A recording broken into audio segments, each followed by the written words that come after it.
Career success platform पे आप सभी का हार्दिक स्वागत है। सीटेट दिसंबर 2024 जो पेपर होने वाला है, तो आज हम सीडीपी की प्रीवियस ईयर क्वेश्चन के बारे में डिस्कशन करेंगे, जो आपका पेपर 23 जनवरी 2023 को हुआ था।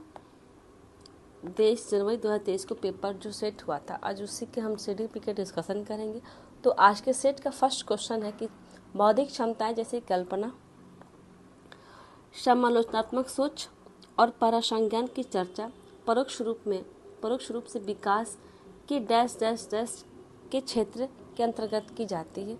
ऑप्शन है ए आपका सामाजिक, बी शारीरिक, सी नैतिक, डी संज्ञानात्मक। तो इसका राइट होगा आंसर आपका जो विकास के जो क्षेत्र है किसके थ्रू होती है, तो संज्ञानात्मक विकास के क्षेत्र के अंतर्गत की जाती है आपकी बौद्धिक क्षमताएं। नेक्स्ट क्वेश्चन है विकास सिर से पैर की दिशा में विकसित होता है, निम्न में से कौन सा सिद्धांत इस कथन को बतलाता है? सिर से पैर की ओर होता है। तो ऑप्शन आपका ए निरंतरता का सिद्धांत, बी आनुवंशिकता का सिद्धांत, सी शीर्षगामी सिद्धांत, डी अधोगामी सिद्धांत। तो इसका राइट होगा आपका सिर से पैर की जो विकास होता है उसे हम शीर्षगामी सिद्धांत कहते हैं, और अधोगामी किसे कहते हैं, जो आपका केंद्र से बाहर की ओर होता है। ये आपका बच्चा है, ये आपका इसका विकास सिर से पैर की ओर हो रहा है, और ये केंद्र से बाहर की ओर होता है, उसको अधोगामी कहते हैं।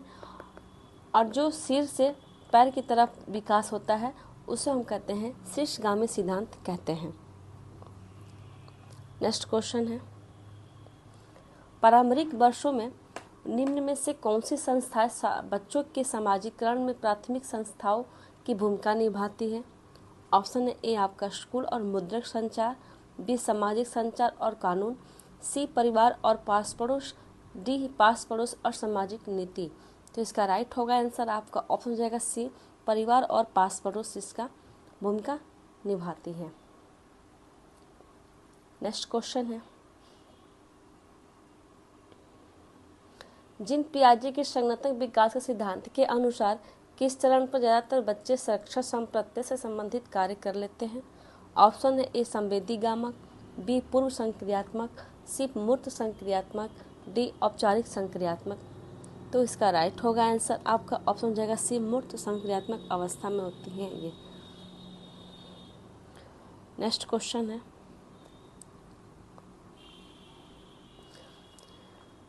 जीन पियाजे के सिद्धांत के अनुसार संज्ञानात्मक चिंतन में प्रमुख बदलाव किस प्रक्रिया द्वारा होते हैं? ऑप्शन ए संतुलीकरण द्वारा, बी अप्रतिलोमिक चिंतन द्वारा, सी रटकर स्मरण द्वारा, डी विलंबित नकल द्वारा।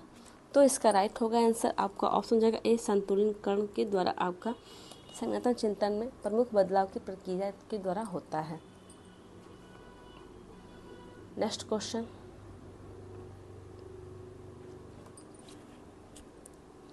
निम्नलिखित में से किसने प्रस्तावित किया कि हमारी विशेष मानसिक संरचनाओं और प्रक्रियाओं को हमारे दूसरों से होने वाले पारस्परिकता में ढूंढा जा सकता है? Option A Howard Gardner, B Lawrence Kohlberg, C Jean पियाजे, डी लेव-वागोत्स्की। तो इसका राइट होगा आंसर आपका ऑप्शन जाएगा डी लेव-वागोत्स्की के द्वारा ढूंढा जा सकता है आपका। नेक्स्ट क्वेश्चन है लेव-वागोत्स्की ने निम्न में से किसे अधिगम के सुसाध्य में महत्वपूर्ण माना है? ए सांस्कृतिक उपकरणों को, बी सामाजिक अलगाव, सी इनाम और दंड, डी पुनरावृत्ति और अभ्यास। तो सांस्कृतिक उपकरणों को महत्वपूर्ण माना है लेव-वागोत्स्की ने। ऑप्शन इसका ए इसका राइट होगा answer. Next question Lawrence Kohlberg के नैतिक विकास सिद्धांत के अनुसार बच्चे की किस चरण पर स्वयं एवं दूसरों के कार्यों को आंकते समय जैसे को तैसा तर्क का इस्तेमाल करते हैं? ए यांत्रिक उद्देश्य अभिनवीकरण, बी अच्छा लड़का अच्छी लड़की, सी सामाजिक व्यवस्था निर्वहन अभिनवीकरण, डी सामाजिक समझौता अभिनवीनीकरण।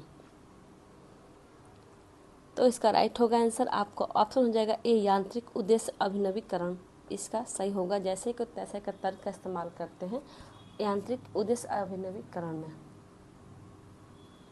नेक्स्ट क्वेश्चन है, एक संरचनावादी कक्षा में विद्यार्थियों को किस लिए प्रेरित किया जा सकता है? ऑप्शन ए, अन्वेषण द्वारा सीखने के लिए, बी, बाह्य पुरस्कार पाने हेतु सीखने के लिए, सी, निष्क्रिय पुरस्कार पाने हेतु सीखने के लिए, डी, रट कर याद करके सीखने के लिए। तो इसका राइट होगा आंसर आपका अन्वेषण द्वारा सीखने के लिए हम प्रेरित करते हैं। नेक्स्ट क्वेश्चन है, जीन पियाजे के विचार में बच्चों की निजी वाक क्या दर्शाती है? ऑप्शन ए, एक अग्रवर्ती सोच, बी, अपनी सोच को विनियमित करने की अक्षमता, सी, उनकी समस्या समाधान युक्तियाँ, डी, उनका परसंज्ञानात्मक कौशल। तो इसका राइट होगा आंसर आपका ऑप्शन बी, उनकी अपनी सोच को विनियमित करने की क्षमता। अक्षमता क्या है? निजी वाक को दर्शाता है जीन पियाजे के अकॉर्डिंग। नेक्स्ट क्वेश्चन है, समकालीन सिद्धांत बुद्धि को किस प्रकार अवधारित करते हैं? ए, एक दिशीय सामान्य क्षमता, बी, बहुदिशाई क्षमता जिसके विभिन्न अलग अलग आयाम हैं, सी, आनुवंशिकता से न प्रभावित होने वाली क्षमता, डी, वातावरणीय कारकों से न प्रभावित होने वाली क्षमता। तो इसका राइट होगा आंसर आपको ऑप्शन जाएगा बी, बहुदिशीय क्षमता जिसकी विभिन्न अलग अलग आयाम हैं। नेक्स्ट क्वेश्चन है, एक अध्यापक अक्सर कहता है कि लड़कियां नृत्य में कुशल होती हैं और लड़के विज्ञान में। यह कथन किसका है उदाहरण है? ऑप्शन है ए, जेंडर पक्षपात, बी, जेंडर रूढ़िवादिता, सी, जेंडर समता, डी, जेंडर सशक्तिकरण। तो इसका राइट होगा आपको, ये किसको दर्शाता है? तो जेंडर रूढ़िवादिता को दर्शाता है ये। नेक्स्ट क्वेश्चन है, विद्यार्थियों के सामाजिक और सांस्कृतिक आयामों संबंधित व्यक्तिगत भिन्नताओं को संबोधित करने के लिए निम्न में से क्या महत्वपूर्ण है? ए, बाल केंद्रित शिक्षा शास्त्र को अपनाना, बी, एक कठोर एवं मानकीकृत पाठ्यचर्या का पालन करना, सी, मूल्यांकन के योगात्मक तरीकों को लागू करना, डी, विद्यार्थियों को उनकी सामाजिक और सांस्कृतिक पहचान के आधार पर अलग अलग समूह में बांटना। तो इसका राइट होगा आंसर आपको ऑप्शन जाएगा ए, बाल केंद्रित शिक्षा शास्त्र को अपनाना।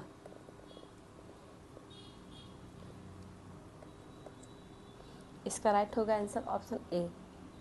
नेक्स्ट क्वेश्चन है, मूल्यांकन का उद्देश्य क्या है? ऑप्शन ए, विद्यार्थियों में प्रतिस्पर्धा की भावना पैदा करना, बी, विद्यार्थियों में असफलता का डर पैदा करना, सी, विद्यार्थियों को असफल के रूप में वर्गीकृत करना, डी, अधिगम प्रक्रिया में विद्यार्थियों की प्रगति और चुनौतियों को समझना। इसका राइट होगा आंसर आपको ऑप्शन जाएगा डी, अधिगम प्रक्रिया में विद्यार्थियों की प्रगति और चुनौतियों को समझना इस मूल्यांकन का मुख्य उद्देश्य होता है। नेक्स्ट क्वेश्चन है, थोड़ा सा मूल्यांकन का मुख्य उद्देश्य कौन कौन से, थोड़ा सा इसके बारे में हम समझते हैं किसके कौन कौन सा इसका मुख्य उद्देश्य है। विद्यार्थियों में चिंतन और तर्क प्रोत्साहित करना क्या हमारा मूल्यांकन का मुख्य उद्देश्य है?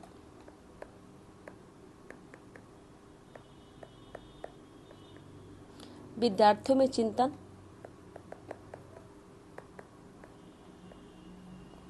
और तर्क को प्रोत्साहित करना।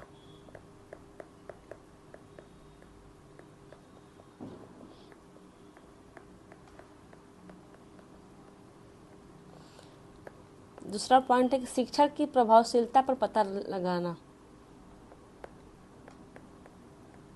शिक्षण की प्रभावशीलता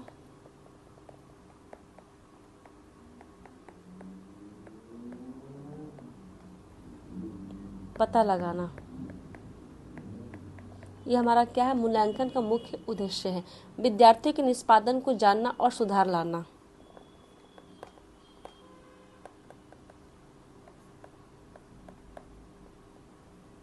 विद्यार्थियों के निष्पादन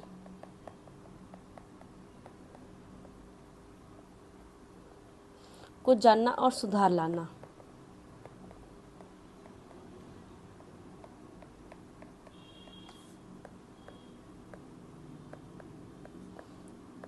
ये क्या है हमारा मूल्यांकन का मुख्य उद्देश्य है। शिक्षण अधिगम प्रक्रिया में सुधार लाना भी क्या हमारा मूल्यांकन का मुख्य उद्देश्य है। नेक्स्ट क्वेश्चन है कथन और तर्क। आपके हर सेट में कथन और तर्क से कम 4 से 5 नंबर का क्वेश्चन रिपीट हुआ हर सब्जेक्ट में, इसीलिए आप इस क्वेश्चन को पहले समझिएगा कथन को, उसके बाद को तर्क को समझिएगा, उसके बाद दोनों में अंतर करने के बाद ही आंसर दीजिएगा, जिससे आपके लिए बहुत ही लाभदायक होगा। तो कथन हमारा है कि एक अध्यापक द्वारा विद्यार्थियों को कक्षा में सवाल पूछने के लिए प्रोत्साहित करना चाहिए, बात सही है। लेकिन तर्क दे कि सवाल पूछना क्या है हमारा कुछ समालोचनात्मक चिंतन के विकास में महत्वपूर्ण भूमिका निभाता है। तो हम देखते हैं ऑप्शन क्या दिया है। ऑप्शन आपका ए और आर दोनों सही, लेकिन आर ए की सही व्याख्या करता है। बी है कि ए और आर दोनों सही लेकिन आर ए की सही व्याख्या नहीं है। सी ए सही लेकिन आर गलत है। डी ए और आर दोनों गलत है। तो इसका कौन सा होगा आंसर आपका, ये दोनों तो सही है लेकिन आर ए की सही व्याख्या करता है, तो इसका राइट होगा आंसर आपको ऑप्शन जगह ए इसका राइट होगा आंसर। नेक्स्ट क्वेश्चन है कथन और तर्क। वंचित वर्गों से संबंधित विद्यार्थियों के सफल समावेशन हेतु मानकीकृत पाठ्यक्रम को लागू करना बहुत महत्वपूर्ण है। तर्क दिया कि मानकीकृत पाठ्यक्रम अधिगमकर्ताओं की सभी प्रकार की व्यक्तिगत विभिन्नताओं को समाहित कर लेता है। अब दोनों में अंतर देखते हैं। ऑप्शन क्या दिया है कि ऑप्शन आपका ए और आर दोनों सही लेकिन आर ए की सही व्याख्या करता है। ऑप्शन बी ए और आर दोनों सही लेकिन आर ए की सही व्याख्या नहीं है। सी कि ए सही लेकिन आर गलत है। डी ए और आर दोनों गलत है। तो इसका राइट होगा आंसर आपका ऑप्शन डी, क्योंकि दोनों गलत है कि मानकीकृत जो पाठ्यक्रम हमारा क्या है ये निगेटिव पॉइंट है बच्चों के लिए। नेक्स्ट क्वेश्चन है निम्न में से कौन सा कारक शिक्षा में समावेशन में बाधक है। ऑप्शन ए विद्यार्थियों में प्रतिस्पर्धा, बी बहुसंवेगी उपागम, सी आधारभूत संरचना सुगम्यता, डी बाल केंद्रित शिक्षा शास्त्र। तो इसका राइट होगा आंसर आपका ऑप्शन हो जाएगा ए विद्यार्थियों में प्रतिस्पर्धा क्या है हमारा समावेशन में बाधक है। नेक्स्ट क्वेश्चन है पठन वैफल्य में से जूझते विद्यार्थियों के संदर्भ में निम्न में से कौन सा कथन सही है। ऑप्शन ए उन्हें अक्सर लेख बोध में कठिनाई आती है। ऑप्शन बी वे हमेशा सुस्त होते हैं। ऑप्शन सी वे किसी क्षेत्र में प्रतिभावान और कुशल नहीं हो सकते। डी उनका बुद्धि स्तर हमेशा सम्मान से ऊपर होता है। तो इसका राइट होगा आंसर आपका ऑप्शन हो जाएगा ए उन्हें अक्सर लेख बोध कठिनाई होती है कौन पठन वैफल्य वाले विद्यार्थी में। नेक्स्ट क्वेश्चन है आज का आवेगशीलता ध्यान न दे पाना और अव्यवस्थित रहना निम्न में से किस विकार के सापेक्ष पहचान के लक्षण है। ऑप्शन ए अवधान न्यूनता अति क्रियाशीलता विकार। ऑप्शन बी है स्वालीनता, सी पठन वैफल्य, डी दृष्टि बाधिता।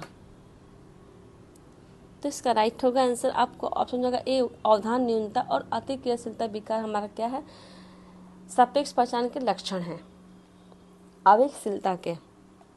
नेक्स्ट क्वेश्चन है निम्न में से कौन सा विद्यार्थियों के विशिष्ट अधिगम कठिनाइयों को पहचानने का व्यापक तरीका है। ऑप्शन ए मानकीकृत बुद्धि लब्धि IQ परीक्षण, बी बहुविकल्प वाले सवालों पर आधारित परीक्षण, सी साल के अंत में परीक्षाएं, डी केस अध्ययन। तो ये आपका कौन सा होगा आपका ऑप्शन हो जाएगा डी केस अध्ययन क्या हमारा ये हमारा हो जाएगा विशिष्ट अधिगम कठिनाइयों को पहचानने का व्यापक तरीका। नेक्स्ट क्वेश्चन है बच्चे किस तरह से प्रभावशाली ढंग से सीखते हैं। ऑप्शन ए विषय वस्तु को रटकर याद करने से। ऑप्शन बी अपने आसपास के वस्तु और व्यक्तियों से पारस्परिकता द्वारा। ऑप्शन सी दंड के भय से। डी अध्यापक को निष्क्रिय रूप से सुनकर। तो इसका राइट हो जाएगा आंसर आपको ऑप्शन हो जाएगा बी इसके अपने आस पड़ोस की वस्तु और व्यक्तियों के पारस्परिक द्वारा बच्चे क्या होते हैं प्रभावशाली ढंग से सीखते हैं। और क्या क्या हो सकता है इसमें सीखने का ढंग वे विभिन्न गतिविधियों एवं कार्यों के सक्रिय रूप से भाग लेते हैं। परीक्षाओं की लचीला और रचनात्मक बनाया जाना चाहिए बच्चों के लिए जिससे बच्चे अच्छे ढंग से सीख लें। शिक्षण अधिगम प्रक्रिया बाल केंद्रित होनी चाहिए। ज्ञान को विद्यालय के बाहरी जीवन से जोड़ना चाहिए जिससे कि बच्चे क्या हो हमारा प्रभावशाली ढंग से यदि सीख लें बच्चे क्या और हम ज्ञान को बाहरी विद्यालय से जोड़ेंगे तो बच्चे जल्दी उस चीज़ को समझने में सक्षम होते हैं। नेक्स्ट क्वेश्चन है, निम्न में से कौन सा विद्यार्थियों का अधिगम में लगाव को बढ़ाता है? ए, विद्यार्थियों द्वारा स्व नियमन। बी, विद्यार्थियों को योग्यता के प्रति सत्य स्थिर दृष्टिकोण बनाना। ऑप्शन सी, कि अध्यापक की विद्यार्थियों के प्रति निम्न अपेक्षाएं होना। डी, उनके संदर्भ से नियोजित विषय वस्तु प्रस्तुत करना। तो इसका राइट होगा आंसर आपका ऑप्शन जाएगा ए, विद्यार्थियों द्वारा स्वनियमन। क्या हमारा विद्यार्थियों के अधिगम में लगाव को बढ़ाता है स्वनियमन के द्वारा। नेक्स्ट क्वेश्चन है, निम्न में से कौन सा उपगम विद्यार्थियों के स्वयं पहल करने और अध्यापिका के संतुलित सुसाध्य पर बल देता है? ए, व्यवहारवाद। बी, अनुकरण अधिगम।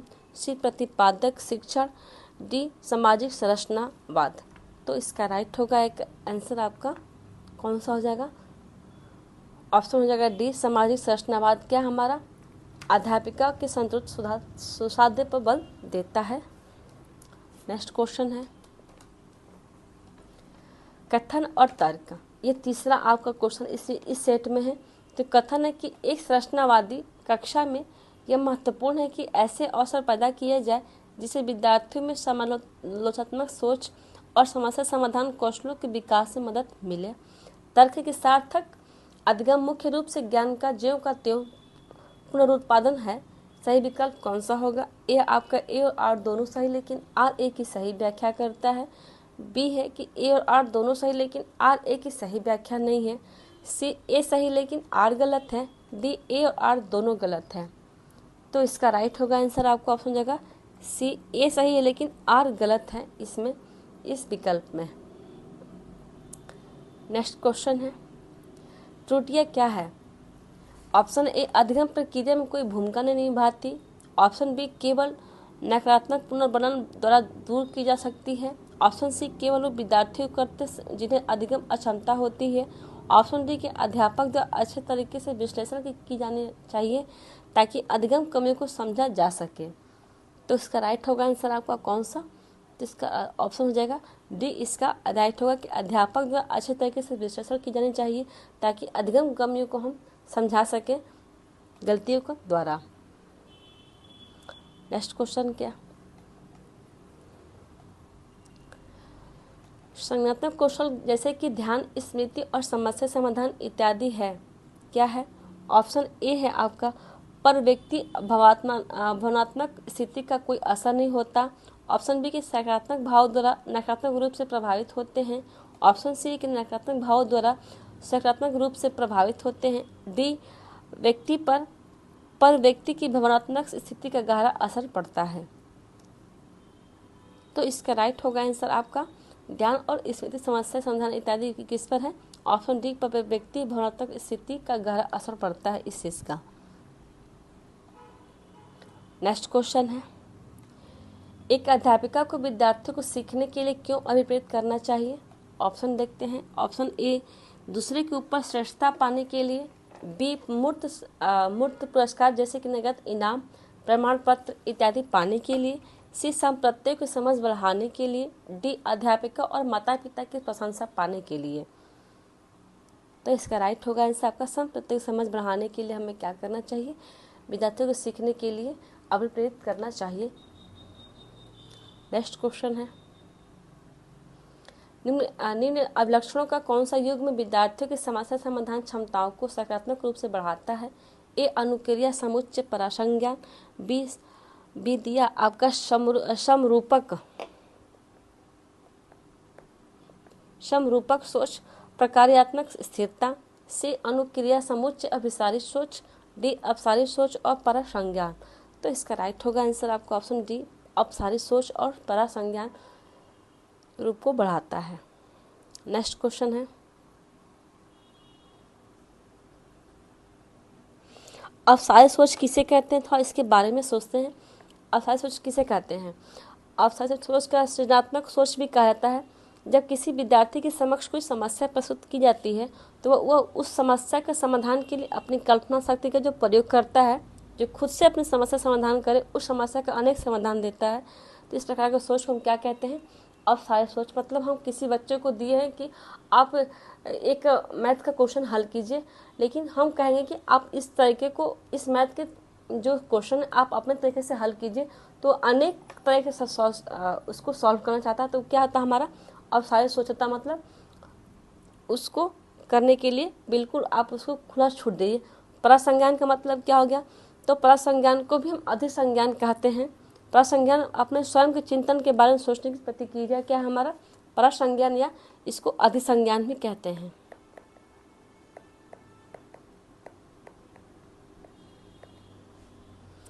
परसंज्ञान को अधिसंज्ञान भी कहते हैं।